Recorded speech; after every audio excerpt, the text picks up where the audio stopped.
because I've been to America, but I haven't really studied American culture. I know Americans are different, but what I would say about what I can speak of England, and it would probably apply to other parts of the world as well. What I'd say is this, right? The problem with black people, and it's not about you. I'm just talking like from my perspective. I'm glad that you're just listening, and that's valuable enough to me. Yeah, and whatever happens, as I said, is true. Yeah, so it's fair enough. I get it already, right? But the problem with black people, I always try to understand this because I admire Asians, yeah? I've always admired Asian culture. I used to love Bruce Lee. I've practiced martial arts. My massage is shiatsu, which is Japanese, yeah? So I even speak Chinese Mandarin, yeah? I do, yeah. Not fluent. I used to speak more fluently, but I don't really have anyone to practice with, to be honest. But, yeah, I speak Chinese, and because I couldn't find in my own culture what exists in your culture. Can you agree with that or not? Is that fair enough? A fair enough statement to say? I don't know. My mum's from Kenya, so. Your mum's from Kenya? Is she Swahili? She can speak Swahili. Okay, my name's Swahili. My other name, Titi Shinda. You know what I mean? Do you want to know what it means? Go on. Yeah, it means we will win. Yeah. It does mean we will win.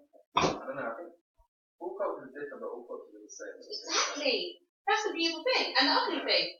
Human beings, yeah, like to focus on their differences instead of their similarities. And that's why the world is stuck.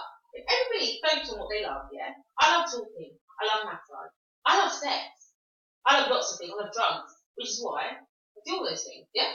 Very simple. I'm a hedonist. I say to people, I believe in pleasure. So, very simply, the reason why I said I'd see you today is because I wanted to. I like to get a fair exchange for what I provide, yeah? I don't ever really get that fairly because what I deliver, I always over-deliver, but that's good, yeah?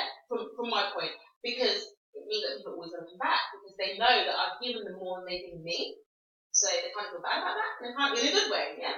Because it's fair. Like the customer is always right, yeah? So if the customer's always right, and I always make the customer feel like they're right, yeah, then I always have business. And it also means that I can charge what I want for what I do, and it's fair enough, isn't it? And people will accept it or not, and it's fine. And what's that created for me is it means that I actually don't have to work anymore. I've created that, right, because of how I work. And the way I work is different to every single black person I know. And it's also nothing that I've learned from black people. And it's also, I only learned it by doing the opposite of everything that I was taught as a black person. That's a fact. Everything that I have done to build my business, that you might, like, I'm not even talking about the business that you know, which is a massage business, which is one of them, and the psychic business, which I told you about, right? I'm talking about even the things that, like, I said it's perfect because even the things that I've literally just done a skeleton for, yeah? Businesses that I know will help people and everyone will love because they say that to me. Like, I can prove it, you know? Like, my website, Pregnancy Portal. You know, when I massaged a pregnant woman for the first time, and then I got over my feeling of killing the child, yeah? And got over that I did what I had to do based on doing the best I could in the situation, yeah? It's sad, it's emotional, I cried, I did what I had to do, and I had to get over it. Because it's not going to be healthy for me to hold on to the pain of losing a child. And it's also not healthy for me to have a child when I'm not ready to have a child. They're equally not acceptable for me. Because I know what it was like growing up with a single mother who could not cope. And the cost of that was too much for me to go through again. The cost of that, I lost my childhood for my mum. So that she could still function. Yeah? Because if you see your mother stressed, I mean, and she's so stressed, she can't even bear. My mum asked me, you know, why this is so deep is because I was telling you I was talking to my brother, right? But I told him today something I've never told him before. I told him, you know that you're alive because of me, Kieran. you don't owe me anything, but yet you're alive. Literally because of me, because my mum asked me whether she'd kill you or not when you're pregnant. And the reason she did that is because of things that are actually important for someone to address in our community. She did that, and she thought she was right, yeah?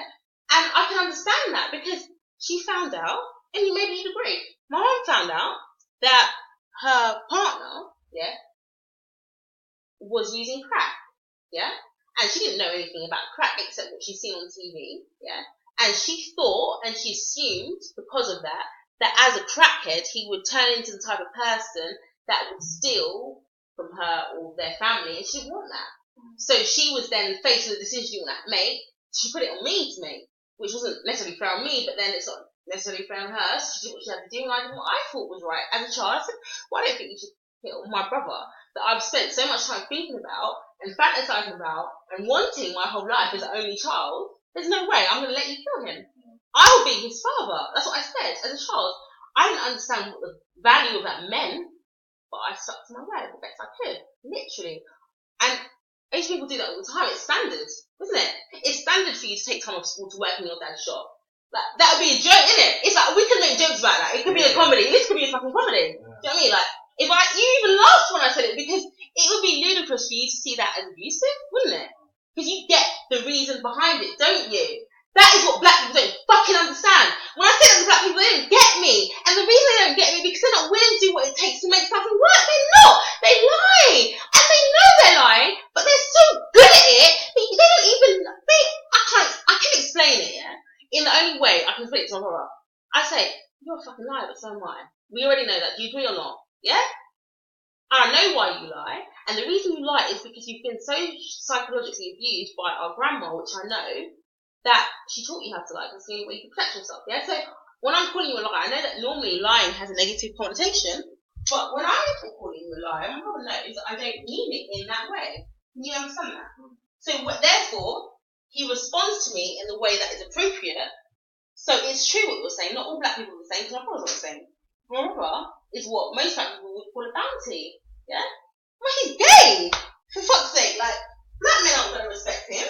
They think they'll cuss him, say he's a Batman, he's not, real, that shit. So even my brother, who is the only person in the world that understands me really, and he still doesn't, but, the closest person to me, he's come out the same vagin, and we're basically the same person in different ways, yeah? We're opposites, we're similar, all that crap that you understand, yeah? Like, I know for a fact, without asking you, yeah, that you understand everything that I'm saying. Do you agree? Yeah? And there's some things that you just know, and when it's that, you're that sure of something, I don't really need to ask again. I don't need to say, are you sure, or do you know, blah, blah.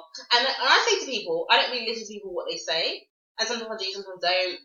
I try and explain stuff, yeah? What actually happens if I become stressed, yeah? Like, how I feel right now is, I can't even bother to have this conversation. I'm having it for myself because I actually just need to mentally get it out of my head what's happened today. And I also need to break it down and understand it so I can do my job. And what my job is what my mum died for, what my auntie killed her for. That's how deep it goes. And the problem is that my job is so important that I know the outcome of it. It's already been written, and it's in all stories, and it happens all the time. And it's the Gandhi story, it's the Malcolm X story, it's the Marcus Garvey story, it's fucking Jesus story, it's the Buddha story, it's the Muhammad story. And that's the reason why I love stories. I'm a storyteller. I write books. I've written books I'm never even going to publish because they've cost me so much to write, yeah? And they're so painful, and I actually don't like making people feel uncomfortable. Unless I have to, sometimes, yeah? Sometimes I just fucking have to, because I'm that uncomfortable that I just have to let it out, yeah? I have to let something out because it'll make me go mad. Literally. I will go mad, and I will start acting mad. And I know that what I do in my normal setting isn't mad, yeah? It's not. There's a method to it. Yeah, it is mad. Like, it's mad to be walking around naked. But I literally had to run out my time naked. I tried to get this guy to say, all I asked him for, this is very simple, yeah? Very quick. And this is why, what do you do in this situation? It's so fucked. You don't like your people anymore. I hate them. I hate black people. I don't define myself as black. And the word black is everything negative. When you look up black in the dictionary, it's negative, it's evil, it's bad, it's this, it's that. And that is not a coincidence. That black is so evil, and white is right, and brown somewhere in the middle, yeah? So in a perfect world, really what that means to me mathematically is that, because my mum was a mathematician, and so is my dad, right? So I kind of understand things in a weird mathematical way, right? So, like, when I'm writing stuff down, like, I was trying to, basically was trying to teach something that is in your culture so well that it's loved to you, yeah? How do I teach black people? Basically, help themselves to love. Basically, do what they want. And then how do I teach them that to do what I do, yeah, but in their way, yeah? So I do what I love. Obviously, people love different things. And so when someone comes to me, for example, like the person that drew that painting, yeah? This person that drew that painting, I proved to her that magic exists, yeah? Because the way she came to me, these are facts, yeah? And the way she came to me was magical. Like, she'd never met me before. I did a ritual in my house. I lied as well. But as I've just proved to you, lies don't necessarily mean bad things, yeah? But I lied. And what I did is I pretended, I sent a message on WhatsApp, right? In a WhatsApp group, right? And I said something that was part lie and part true. I said, I'm leaving and I'm departing from this world. And this is my address. There's silver here. And just by the way, can you just check for me if there's silver in that cupboard? Or if I'm making it up? Just like so we can get to the tangible stuff. Like, can you see any silver in that cupboard? Any silver coins or anything like that? Yeah. Okay, great, right? So we're on the same page with that, right? So you can imagine that maybe that might have been true or not, whatever, right? So the point always gets lost, but that's fine. So I basically contacted her and said, contacted the group and said, I'm departing. This is my address. You can have anything you want. It's here for you. Come or not come. And because my brother explained something to me I didn't understand before, I understand something now. She obviously didn't believe me, right? But what she believed was that was a cry for help, yeah? And so she came with what appeared to be an intention of helping me. Yeah, because black people are very good at that to me, which is why they're all fucking nurses in mental hospitals. And that's the reason why in a mental hospital that I've been to many times, and my mum went to before they killed her, right, was the fact that no one dealt with this mental issue that why, not just black people, but it was people of colour, Asians and blacks, are the majority in mental hospital, right? And whites. They're whites are as well, but they're treated very different. And when I saw that, oh God, I could not believe it. I saw it in a way that, like in a spiritual way, which is kind of distorted because, like, what I experienced, what felt real to me, what was happening, but it wasn't completely real, yeah? But, you know, like, imagine if I guess this is how people make movies. Like, they see something in their mind, like a picture, and it feels really tangible and real, and that's how they're able to create it. If I made a movie about this, and I was trying to, like, get something that I felt, what it felt like is what they were doing was, like, sucking the souls. I don't even know if that's possible, but they were sucking some kind of energy out of these people and using it. And they were using it in, like, some really evil, nasty way. And the way they were doing that is just by pretending that they cared, but it was with the wrong intention, which is the way that they can get away with literally murder.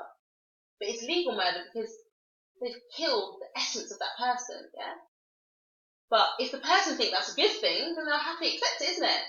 So, like, for me, to make that make sense, yeah? I'm a poet. I can prove to you I am by just sharing a poem, isn't it? So, I thought it was that life is that simple. I'm a bit childlike as well, yeah, that's a bit obvious. I like being naked and shit, you know. There's certain things that add up. So, like, when I said to them, yeah, but I'm naked all the time at home. I get paid, I mean, men pay me for my body. I'm a model. I know that can sound like a lie, yeah? Like, when people are that confident to be like, yeah, but it's true though. Like, I was really confused when I actually told the truth to someone and they didn't believe me. Like, they thought that I was making it up. I didn't understand that.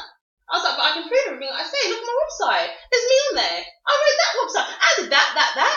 And basically, based on what I saw is that, because when my dad interprets it, my dad's a complete cunt, and he's great as well, but it was interesting because my dad was the only person that could do that for me. He was like, the reason why they think that is because almost like, it sounds like too like extreme or dramatic to them.